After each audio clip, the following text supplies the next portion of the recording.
নমস্কার বন্ধুরা, ইন্দ্রাণী কুকিং শোতে আপনাকে স্বাগত জানাই। গরম গরম আলুর চপ খেতে আমাদের কার না ভালো লাগে, তাও যদি হয় বাড়িতে বানানো। সন্ধ্যাবেলার চা কফির সাথে যেমন খেতে ভালো লাগে, মুড়ির সাথেও এই গরম গরম আলুর চপ খেতে কিন্তু দারুণ লাগে। তাহলে চলুন একদম দোকানের মতো পারফেক্ট আলুর চপ বাড়িতেই কিভাবে বানিয়ে নেবেন আজকের এই রেসিপিটা দেখে নেওয়া যাক। আলুর চপ বানানোর জন্য ব্যাটারটা প্রথমে তৈরি করব। বড় একটা মিক্সিং বলে একটা ছাঁকনি বসিয়ে এর মধ্যে দিচ্ছি মেজারিং কাপের 1 কাপ বেসন, ওজন হচ্ছে 200 গ্রাম। আমি বেসনটাকে একটু ছাঁকনির মধ্যে নিয়ে চালিয়ে নেব। ব্যাটার তৈরি করার আগে বেসনটা যদি এইভাবে চালিয়ে ব্যবহার করা হয় তাহলে এর মধ্যে যদি কোনো দানা ভাব থাকে আলাদা হয়ে যাবে, এতে ব্যাটারটাও বেশ সুন্দর স্মুথভাবে তৈরি হয়। বেসনটা চালিয়ে নেওয়ার পর এর মধ্যে দিয়ে দিলাম 1/2 চা চামচ নুন। আমি আর এর মধ্যে এখন অন্য কোনো মশলা অ্যাড করব না। এবারে শুকনো উপকরণ দুটো খুব ভালো করে মিশিয়ে নিচ্ছি। এরপর এর মধ্যে অল্প অল্প করে জল দিয়ে বেসনের এই ব্যাটারটা তৈরি করব।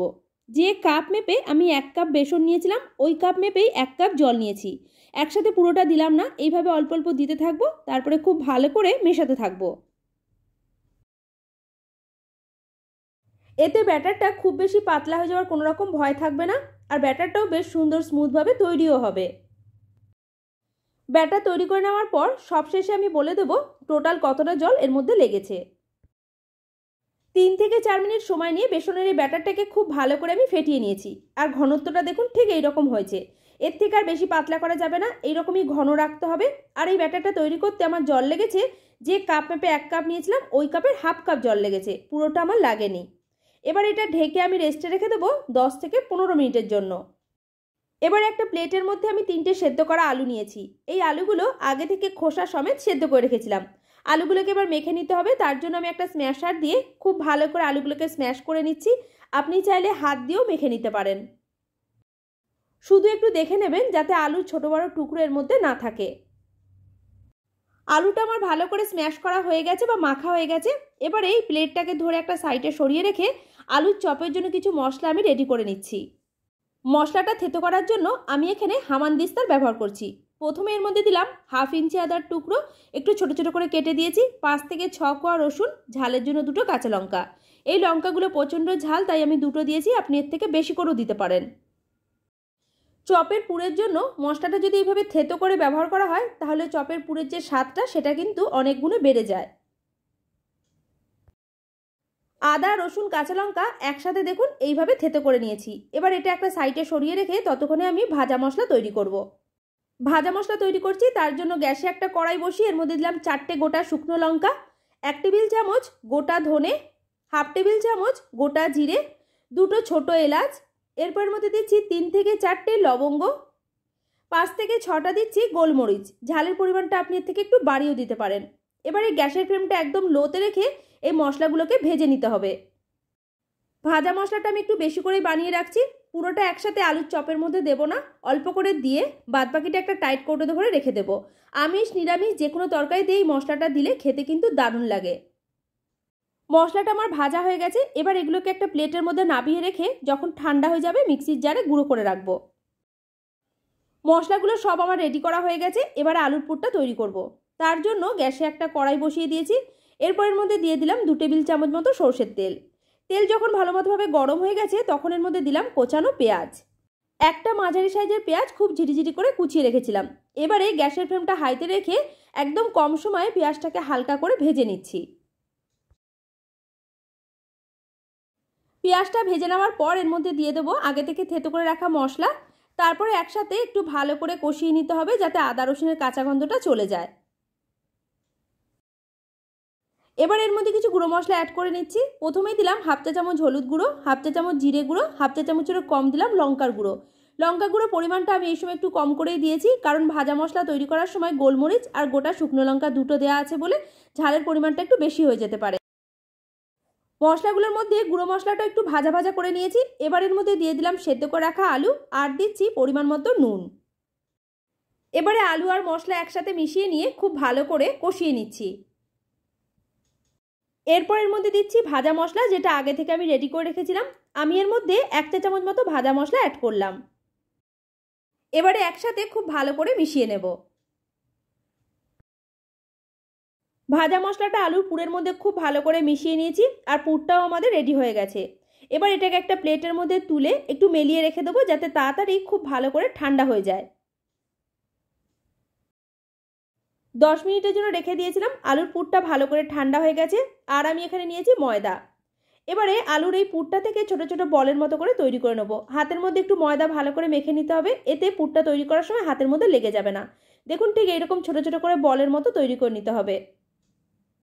আলুর এই পুরটা খুব বেশি বা খুব কম করে নেওয়ার দরকার নেই, ছোট যে লেবুর সাইজটা হয় সেই সাইজ করে নেবেন। একদম পারফেক্ট মাপে চপগুলো তৈরি হবে। সবকটা আলুর বল আমার তৈরি করা হয়ে গেছে। এবার একটা ছোট থালার মধ্যে অল্প করে ময়দা মাখিয়ে রাখবো, যাতে চপগুলো তৈরি করার পর এর মধ্যে রাখলে আটকে না যায়। চপগুলোর এবার শেপ দেবো, তার জন্য ছোট একটা বাটি নিয়েছি, যেভাবে দোকানে তৈরি করে। এরপর একটা আলুর বল নিয়ে নিলাম, তারপরে ওপরে বসিয়ে ওপর থেকে খুব হালকা হাতে প্রেস করে করে চ্যাপটা করে নিতে হবে।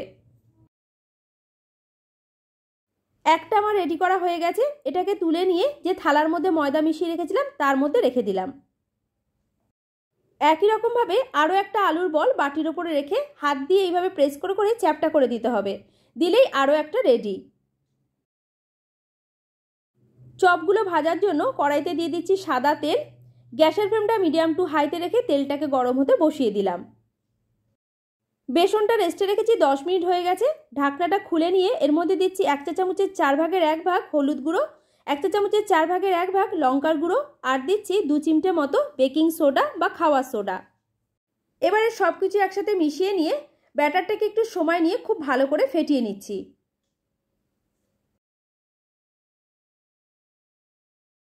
প্রায় 5 থেকে 7 মিনিট সময় নিয়ে বেসনের এই ব্যাটারটাকে খুব ভালো করে ফেটিয়ে নিয়েছি। আর ঘনত্বটা দেখুন ঠিক এইরকম হবে, খুব বেশি পাতলাও না, খুব বেশি ঘনও না। আমি একটা আঙুলের মধ্যে নিয়েও দেখিয়ে দিচ্ছি। দেখুন বেসনের ব্যাটারটা হাতের মধ্যে যদি এইভাবে কোট করে থাকে তাহলে বুঝবেন ব্যাটারটা একদম ঠিকঠাকভাবে তৈরি হয়ে গেছে। চপগুলো ভাজার জন্য আগে থেকে যে তেল গরম হতে বসিয়েছিলাম ওর থেকে 2 টেবিল চামচ তেল নিয়ে এই বেসনের ব্যাটারে দিয়ে একসাথে খুব ভালো করে মিশিয়ে নেব।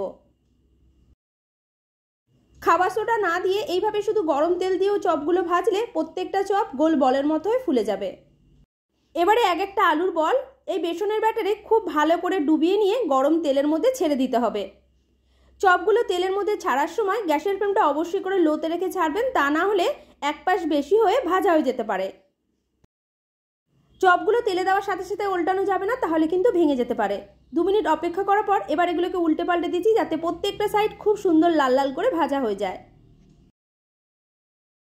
প্রথম ব্যাচে 2টো আলুর চপ খুব সুন্দর লাল করে ভাজা হয়ে গেছে। এবার এগুলোকে তুলে নিলাম। ওই একই রকমভাবে বাদবাকি আলুর চপগুলোকে বেসনের ব্যাটারে ভালো করে ডুবিয়ে নিয়ে গরম তেলের মধ্যে দিয়ে দিতে হবে। তারপরে মিডিয়াম টু লো ফ্লেমে উল্টে পাল্টে লাল করে ভেজে নিচ্ছি। এই চপগুলো ভাজা হয়ে গেছে, এগুলোকেও তুলে নিয়ে বাদবাকিগুলো এইভাবে ভেজে নেব। আমার আজকের রেসিপি ভালো লাগলে লাইক, শেয়ার, কমেন্ট করে জানাবেন। আমার চ্যানেলে নতুন বন্ধু হয়ে থাকলে চ্যানেলটিকে সাবস্ক্রাইব করে পাশে থাকা বেল আইকনটা প্রেস করে রাখবেন। পুরো ভিডিওটা দেখার জন্য আপনাকে অসংখ্য ধন্যবাদ। আজকে শেয়ার করব ললিপপের রেসিপি। এই ললিপপগুলো দেখতে যতটা সুন্দর লাগছে, খেতে কিন্তু বন্ধুরা তার থেকেও ভালো হয়। বাচ্চা থেকে বড় সকলেরই ভীষণই পছন্দ হবে। সন্ধ্যাবেলা গরম গরম চা কিংবা কফির সাথে বানাতে পারেন। এছাড়া বাচ্চাদের হালকা খিদে পেলেও বানিয়ে দিতে পারেন, তারাও কিন্তু বেশ মজা করেই খাবে। তাহলে চলুন আজকের এই রেসিপিটা খুব সহজভাবে দেখে নেওয়া যাক। ভেজ ললিপপ বানানোর জন্য সবার প্রথমে একটা পুর তৈরি করছি। আমি এখানে 2টো সেদ্ধ করা আলু নিয়েছি। মাঝারি সাইজের 2টো আলু খোসা সমেত ভালো করে সেদ্ধ করে রেখেছিলাম। এবার একটা স্ম্যাশার দিয়ে আলুগুলোকে খুব ভালো করে স্ম্যাশ করে নিতে হবে। আপনি চাইলে হাত দিয়েও আলুটাকে মেখে নিতে পারেন। আলুটা মাখার পর ভালো করে একটু দেখে নেবেন যাতে এর মধ্যে বড় কিংবা ছোট টুকরো না থাকে। আলু আমার খুব ভালো করে স্ম্যাশ করা হয়ে গেছে। এবার এর মধ্যে দিচ্ছি কোচানো পেঁয়াজ। মাঝারি সাইজের একটা পেঁয়াজ আগে থেকেই খুব ঝিরিঝিরি করে কুচিয়ে রেখেছিলাম। আমাদের মধ্যে অনেকেই আছেন যারা পেঁয়াজ রসুনটা খেতে একদমই পছন্দ করেন না, তাদের এর মধ্যে দেওয়ার দরকার নেই। বাদবাকি যে মশলাগুলো আমি এর মধ্যে অ্যাড করছি সেগুলোও দিলে ললিপপগুলো খেতে দারুণ লাগবে। এরপর এর মধ্যে দিলাম ঝালের জন্য 2টো কোচানো কাঁচা লঙ্কা। পরিমাণটা আপনি এর থেকে বাড়িয়ে দিতে পারেন। 1 চা চামচ আদা রসুনের পেস্ট, রসুনটা বাদ দিয়ে শুধু আদা বাটাও দেওয়া যাবে। স্বাদ মতো নুন, 1 চা চামচের 4 ভাগের 1 ভাগ দিলাম লঙ্কার গুঁড়ো, 1 চা চামচের 4 ভাগের 1 ভাগ জিরে গুঁড়ো, একদম 2 চিমটে মতো দিচ্ছি হলুদ গুঁড়ো যাতে কালারটা সুন্দর আসে, আর দিলাম 1 চা চামচের 4 ভাগের 1 ভাগ গরম মশলা গুঁড়ো। আর এর মধ্যে দিচ্ছি হাফ চা চামচ চাট মশলা। চাট মশলার বদলে আমচুর পাউডার কিংবা হাফ চা চামচ লেবুর রসও দেওয়া যাবে। সবশেষের মধ্যে দিয়ে দিলাম ধনেপাতা কুচি। এবারে সমস্ত মশলার সাথে আলুটাকে খুব ভালো করে মাখিয়ে নিচ্ছি। সন্ধেবেলা হঠাৎ করে বাড়িতে কোনো সময় গেস্ট এসে গেলে বাইরে থেকে চপ সিঙ্গারা কিনে না এনে গরম গরম চা কফির সাথে এই ললিপপগুলো বানিয়ে দিতে পারেন। একদমই নতুন একটা ইউনিক রেসিপি, যাকেই খাওয়াবেন সেই কিন্তু রেসিপিটা আপনার কাছে জানতে চাইবে। সব মশলার সাথে আলুটা ভালো করে মাখা হয়ে গেছে। এবার এটা ঢাকনা দিয়ে ঢেকে একটা সাইডে সরিয়ে রেখে দেবো। এরপর বাদবাকি কাজগুলো রেডি করে নিচ্ছি। এরপর একটা বাটিতে একটা ডিম ফাটিয়ে নিয়ে এর মধ্যে দিয়ে দিচ্ছি অল্প করে নুন, অল্প করে দিচ্ছি গোলমরিচ গুঁড়ো, আর দিচ্ছি হাফ চা চামচ মতো চিলি ফ্লেক্স। এবারে একসাথে সব কিছু খুব ভালো করে ফেটিয়ে নিচ্ছি। ডিমের ব্যাটার যদি তৈরি করতে না চান তাহলে এর বদলে 1 টেবিল চামচ ময়দা, 1 টেবিল চামচ কর্নফ্লাওয়ার, অল্প করে নুন, গোলমরিচ গুঁড়ো আর এইভাবে একটু চিলি ফ্লেক্স দিয়ে অল্প অল্প জল দিয়ে একদম পাতলা করে একটা ব্যাটার তৈরি করে নেবেন। ললিপপগুলো কোট করার জন্য আমি এখানে কর্নফ্লেক্সের ব্যবহার করছি, আপনি চাইলে ব্রেড ক্রাম্ব বা বিস্কুটের গুঁড়ো নিতে পারেন। এবারে আমি ললিপপগুলো তৈরি করব। তার জন্য দেখুন আমি এইরকম কাঠি নিয়েছি। এই যে ছোটো কাঠিগুলো, যে কোনো ধরনের চাট খাওয়ার জন্য যে ছোটো চামচগুলো দেওয়া হয় সেগুলো, আর এটা হচ্ছে আইসক্রিমের কাঠি। হাতের কাছে যে কাঠি পাবেন সেটা দিয়ে ললিপপগুলো তৈরি করা যাবে। আর এই কাঠিগুলো প্রায় সব মার্কেটে সব সময়তেই পাওয়া যায়। ললিপপগুলো তৈরি করার সময় আলুর পুরটা হাতে যাতে কোনোভাবে লেগে না যায় তাই অল্প করে তেল মেখে নিয়েছি। এবারে অল্প অল্প করে আলুর পুর নিয়ে হাতের মধ্যে রেখে এইভাবে একটু গোল করে নিলাম। তারপর একটা কাঠির মধ্যে ভরে এইভাবে একটু চ্যাপটা করে করে লম্বা করে দিতে হবে, মানে ললিপপে শেপ দিয়ে নিতে হবে। দিলেই দেখুন একটা ললিপপ আমাদের তৈরি। একই রকমভাবে আরও একটা দেখিয়ে দিচ্ছি। অল্প করে আলুর পুর নিয়ে প্রথমে একটু গোল করে নিলাম, তারপরে কাঠির মধ্যে ভরে এইভাবে একটু চ্যাপটা করে লম্বা করে দিতে হবে। দিলেই আরও একটা রেডি হয়ে যাবে। সবকটা ললিপপ আমার তৈরি করা হয়ে গেছে। এইভাবে অনেকগুলো বানিয়ে যে কোনো টাইট কৌটোতে ভরে ফ্রিজে রেখে অনেক দিন স্টোর করেও খেতে পারবেন। ললিপপগুলো এবার কোট করব, তার জন্য কর্নফ্লেক্স, ডিমের ব্যাটার সব একসাথে নিয়ে নিলাম। এবারে একটা ললিপপ নিয়ে প্রথমে দেখুন ডিমের ব্যাটারে ভালো করে একটু ডিপ করে নিতে হবে। এক্সট্রা ডিমটাকে ভালো করে ঝরিয়ে দিয়ে কর্নফ্লেক্সের মধ্যে খুব ভালো করে কোট করে নিচ্ছি। বাড়িতে কর্নফ্লেক্স না থাকলে এর বদলে বিস্কুটের গুঁড়ো কিংবা ব্রেড ক্রাম্ব দিয়েও এইভাবে কোট করে নিতে পারেন। এই একই রকমভাবে বাদবাকিগুলোকেও রেডি করে নিচ্ছি। প্রথমে ডিমের ব্যাটারে ভালো করে ডুবিয়ে নিয়ে তারপরে কর্নফ্লেক্সের মধ্যে কোট করে নিলেই আরও একটা তৈরি হয়ে যাবে। সবকটা ললিপপ আমার কোট করা হয়ে গেছে। এবার এগুলোকে ভাজার জন্য আগে থেকেই সাদা তেল আমি গরম হতে বসিয়ে দিয়েছিলাম। তেল ভালো মতোভাবে গরম হয়ে যাওয়ার পর একে একে ললিপপগুলো এই গরম তেলের মধ্যে দিয়ে দেব। একসাথে অনেকগুলো করে ললিপপ ভাজতে গেলে উল্টানোর সময় ভেঙে যেতে পারে, তাই 3 থেকে 4টে করে ভেজে নেবেন, এতে উল্টাতেও অসুবিধা হবে না আর উল্টানোর সময় ভেঙেও যাবে না। গ্যাসের ফ্লেমটা মিডিয়াম টু লোতে রেখে ললিপপগুলোকে 2 থেকে 3 মিনিট সময় নিয়ে এক পাশ ভালো করে ভেজে নিয়েছি। এবার এগুলোকে উল্টে দিতে হবে যাতে আরও এক পাশ ভালো করে ভাজা হয়ে যায়। ললিপপগুলো ভাজতে খুব বেশিক্ষণ সময় লাগে না, মিডিয়াম টু লো ফ্লেমে 3-4 মিনিটের মধ্যে খুব সুন্দর ভাজা হয়ে যায়। প্রথম ব্যাচের ললিপপগুলো দেখুন খুব সুন্দর লাল করে আমি ভেজে নিয়েছি। এবার এগুলোকে তেল থেকে তুলে নিলাম। একই রকমভাবে বাদবাকিগুলোকেও এই গরম তেলের মধ্যে দিয়ে উল্টে পাল্টে লাল লাল করে ভেজে নিতে হবে। এই ললিপপগুলো বানানোর জন্য বাড়িতে থাকা কিছু উপকরণ দিয়ে যেমন তৈরি হয়ে যায় আর তৈরি করার সময় সময়টাও কম লাগে, যে কেউ খুব সহজেই বানাতে পারবেন। সেকেন্ড ব্যাচের ললিপপগুলো খুব সুন্দর লাল করে আমি ভেজে নিয়েছি। এবার এগুলোকেও তেল থেকে তুলে নিলাম। সবকটা ললিপপ আমার ভাজা হয়ে গেছে। এবার এই গরম গরম ললিপপগুলো কাসুন্দি কিংবা টমেটো কেচাপের সাথে পরিবেশন করতে পারেন। নমস্কার বন্ধুরা, ইন্দ্রাণী কুকিং শোতে আপনাকে স্বাগত জানাই। আজকের রেসিপি সুজির মুচমুচে পকোড়া, যেটা ঠান্ডা হয়ে গেলেও কোনোভাবে নরম হবে না। সন্ধ্যাবেলা গরম গরম চা কিংবা কফির সাথে ঝটপট তৈরি করতে পারেন, কিংবা বাচ্চাদের টিফিনের জন্য বানিয়ে দিতে পারেন। বাড়িতে থাকা কিছু অল্প উপকরণ দিয়ে তৈরি হয়ে যায় আর খেতেও কিন্তু দারুণ টেস্টি হয়। তাহলে চলুন রেসিপিটা এবার ঝটপট দেখি। সুজির এই নিরামিষ পকোড়া বানানোর জন্য ছোট একটা বাটি মাপ করে নিচ্ছি 1 বাটি সুজি। ওজন হচ্ছে প্রায় 100 গ্রাম। পরিমাণটা আপনি এর থেকে বেশি কিংবা কম করে নিতে পারেন। সরু কিংবা মোটা বাড়িতে যেই ধরনের সুজি থাকবে সেটা দিয়েই পকোড়াগুলো তৈরি করতে পারবেন। এবার এর মধ্যে দিয়ে দিচ্ছি ওই বাটির মাপ করে হাফ বাটি চালের গুঁড়ো।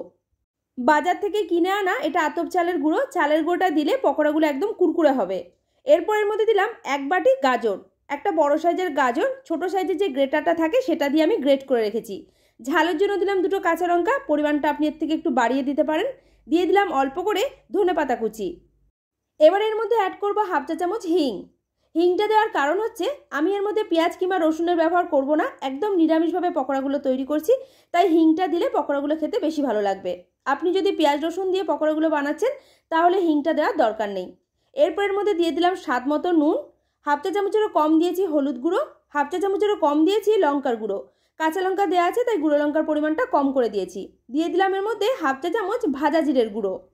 এরপর এর মধ্যে দিচ্ছি হাফ চা চামচ চাট মশলা, বাড়িতে না থাকলে এর বদলে আপনি আমচুর পাউডার কিংবা লেবুর রসও দিতে পারেন।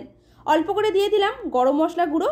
সব শেষের মধ্যে অ্যাড করছি হাফ চা চামচ চিলি ফ্লেক্স, বাড়িতে না থাকলে এটা আপনি স্কিপ করতে পারেন বা লঙ্কা গুঁড়োর পরিমাণটা একটু বাড়িয়েও দিতে পারেন।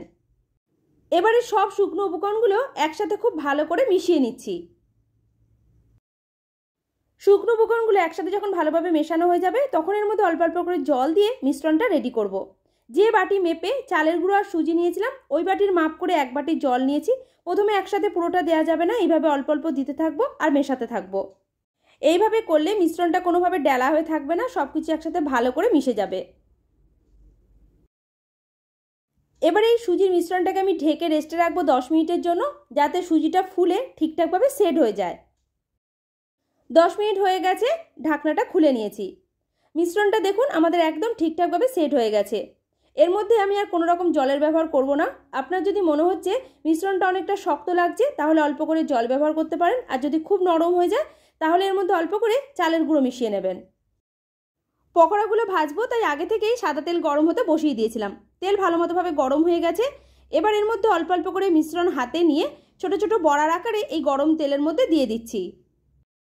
খুব বড় বড় করে পকোড়াগুলো না দিয়ে একটু ছোট ছোট করে দেবেন, তা না হলে ভেতরটা কাঁচা থেকে যাবে আর ওপরটা লাল হয়ে যাবে। মিডিয়াম ফ্লেমে 3-4 মিনিট ভাজা হয়ে যাওয়ার পর এবার এগুলোকে উল্টে পাল্টে দিতে হবে যাতে প্রত্যেকটা সাইড খুব সুন্দর লাল করে ভাজা হয়ে যায়।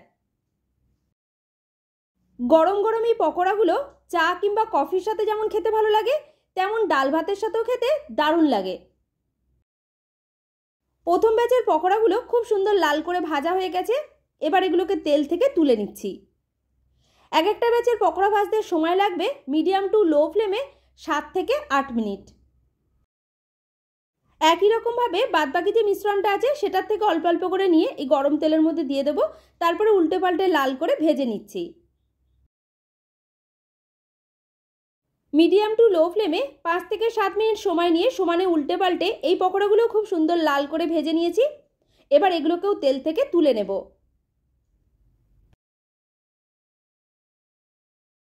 আজকের রেসিপি ভালো লাগলে লাইক শেয়ার কমেন্ট করে জানাবেন।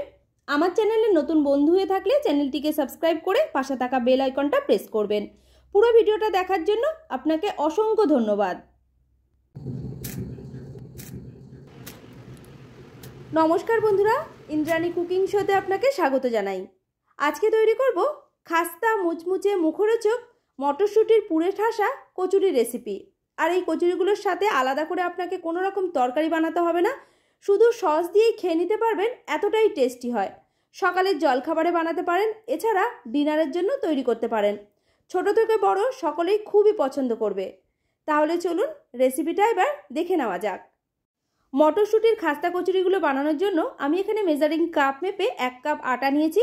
আপনি আটার পরিবর্তে ময়দাও নিতে পারেন বা আটা আর ময়দা দুটো হাফ হাফ করে মিশিয়েও নিতে পারেন।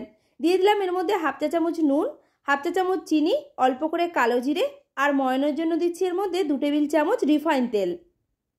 আর এর মধ্যে দিচ্ছি 2 টেবিল চামচ সুজি। সুজিটা দিলে কচুরিগুলো একদম খাস্তা মুচমুচে হবে, ঠান্ডা হয়ে যাওয়ার পরেও নরম হয়ে যাবে না। প্রথমে এর মধ্যে জল না দিয়ে শুকনো উপকরণগুলো একসাথে খুব ভালো করে মিশিয়ে নিতে হবে। এরপর এর মধ্যে অল্প অল্প করে জল দিয়ে আটাটা মেখে নিচ্ছি। আটার ডোটা আমার মাখা হয়ে গেছে। খুব বেশি শক্ত খুব বেশি নরম করে মাখিনি, নর্মাল ডো যেভাবে মাখা হয় রুটি পরোটার জন্য ঠিক সেই রকম করে মেখে নিয়েছি। এবার এটা আমি ঢেকে রেস্টে রেখে দেবো 10 মিনিটের জন্য। কচুরির জন্য এবার পুরটা তৈরি করে নিচ্ছি। তার জন্য বড় একটা মিক্সির জারের মধ্যে নেব মেজারিং কাপ মেপে 1 কাপ মটরশুঁটি। আমি পুরটা একটু বেশি করে বানিয়ে রাখবো তাই মটরশুঁটিটা একটু বেশি করে নিলাম। আপনি এর থেকে একটু কম করেও নিতে পারেন। দিয়ে দিলাম এর মধ্যে 1 ইঞ্চি আদার টুকরো, একটু ছোট করে কেটে দিয়েছি যাতে বাটতে সুবিধা হয়। 5-6 কোয়া রসুন দিলাম, এটা কাঁচা রসুন তাই খোসাটা আমি ছাড়াইনি। ঝালের জন্য দিলাম 3টে কাঁচা লঙ্কা, পরিমাণটা আপনি এর থেকে বাড়িয়ে কিংবা কমিয়ে দিতে পারেন। একসাথে এর মধ্যে দিয়ে দিলাম 1 চা চামচ চিনি, হাফ চা চামচ নুন দিচ্ছি বা স্বাদ মতো নুনটা দিতে হবে, আর এর মধ্যে দিয়ে দিলাম হাফ চা চামচ জিরে গুঁড়ো। এবার এর মধ্যে অল্প করে জল দিয়ে একদম মিহি করে সব কিছু একসাথে বেটে নিতে হবে। মটরশুঁটি আমার বাটা হয়ে গেছে, দেখুন এইভাবে মিহি করে বেটে নিয়েছি। এবারে গ্যাসে একটা কড়াই খুব ভালোভাবে গরম করে নিয়ে এর মধ্যে দিলাম 2 টেবিল চামচ মতো রিফাইন তেল। তেলটা যখন ভালোভাবে গরম হয়ে গেছে তখন এর মধ্যে দিলাম মাঝারি সাইজের একটা কোচানো পেঁয়াজ। মিডিয়াম টু হাই ফ্লেমে পেঁয়াজটাকে এবার হালকা লালচে রং করে ভেজে নিচ্ছি। পেঁয়াজটা দেখুন এইভাবে হালকা কালার করে ভেজে নিয়েছি। এবার এর মধ্যে দিয়ে দিচ্ছি আগে থেকে বেটে রাখা মটরশুঁটির পেস্ট। এবারে সব কিছু একসাথে নাড়িয়ে চাড়িয়ে খুব ভালোভাবে মিশিয়ে নিয়ে পুরটাকে একটু শুকনো করে নিচ্ছি। আমাদের মধ্যে অনেকেই আছেন যারা পেঁয়াজ রসুনটা খেতে একদমই পছন্দ করে না, তাদের কিন্তু এর মধ্যে দেওয়ার দরকার নেই। আমি যে তেলের মধ্যে ফোড়নের জন্য পেঁয়াজ দিয়েছিলাম, আপনি এর বদলে অল্প করে হিং ফোড়ন দিতে পারেন। আর মটরশুঁটির সাথে রসুন যে বেটে দিয়েছিলাম, রসুনটা দেওয়ার দরকার নেই, শুধু কাঁচা লঙ্কা আর আদা দিলেও কিন্তু এটা খেতে দারুণ লাগে। মটরশুঁটির পুরটা আমাদের পুরোপুরি তৈরি হয়ে গেছে। এর থেকে আর বেশি শুকনো করা যাবে না, এর থেকে বেশি শুকনো করলে পুরটা না পরে ঠান্ডা হয়ে যাওয়ার পর একদম ঝরঝরে হয়ে যাবে। তাই সাথে সাথে গ্যাসের ফ্লেমটা বন্ধ করে এটাকে একটা অন্য পাত্রের মধ্যে ঢেলে রেখে দেবো যাতে ভালোভাবে ঠান্ডা হয়ে যায়। আটাটা মেখে রেস্টে রেখেছি, এদিকে 10 মিনিট হয়ে গেছে। ঢাকনাটা খুলে নিয়ে লেচিগুলো কাটার আগে আর একবার ভালো করে মেখে নিচ্ছি। লেচিগুলো এবার কেটে নিচ্ছি। বাড়িতে রুটি তৈরি করার জন্য যেভাবে লেচিটা কাটি তার থেকে একটু ছোট করে কাটলাম, আর লুচির জন্য যেভাবে কাটি তার থেকে একটু বড় করে কাটলাম। প্রত্যেকটা লেচি কেটে নেওয়ার পর এক একটা লেচিকে হাতের তালুর মধ্যে নিয়ে এইভাবে গোল করে ঘুরিয়ে নিলাম যাতে বেলতে সুবিধা হয়। বেলার জন্য চাকতি আর বেলনির মধ্যে অল্প করে তেল মাখিয়ে নিলাম। এরপর একটা লেচি নিয়ে খুব হালকা হাতে যতটা পারবেন বড় পাতলা করে বেলে নিতে হবে। আমি তেল দিয়ে এটা বেলে নিচ্ছি, আপনি চাইলে শুকনো আটা কিংবা ময়দা দিয়েও বেলতে পারেন। রুটিটা আমার বেলা হয়ে গেছে, দেখুন এইভাবে পাতলা করে বেলে নিয়েছি। রুটিটা বেলার পর এর মধ্যে অল্প করে ঘি মাখিয়ে নিচ্ছি একটা ব্রাশের সাহায্যে, আপনি চাইলে সাদা তেলও মাখিয়ে নিতে পারেন। ওপর থেকে ছড়িয়ে দিলাম অল্প করে কর্নফ্লাওয়ার, কর্নফ্লাওয়ার না থাকলে অ্যারারুটও দেওয়া যাবে।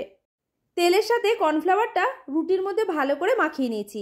এরপর রুটিটাকে ধরে প্রথমে দু সাইডটাকে মুড়ে নিলাম, তারপর একটা ব্রাশের সাহায্যে অল্প করে ঘি আবারও মাখিয়ে নিয়েছি, আবারও এর মধ্যে দিয়ে দিলাম কর্নফ্লাওয়ার। একই রকমভাবে কর্নফ্লাওয়ার তেলটা এর মধ্যে ভালো করে মাখিয়ে নিয়ে আরও একবার ফোল্ড করে মুড়ে নিলাম।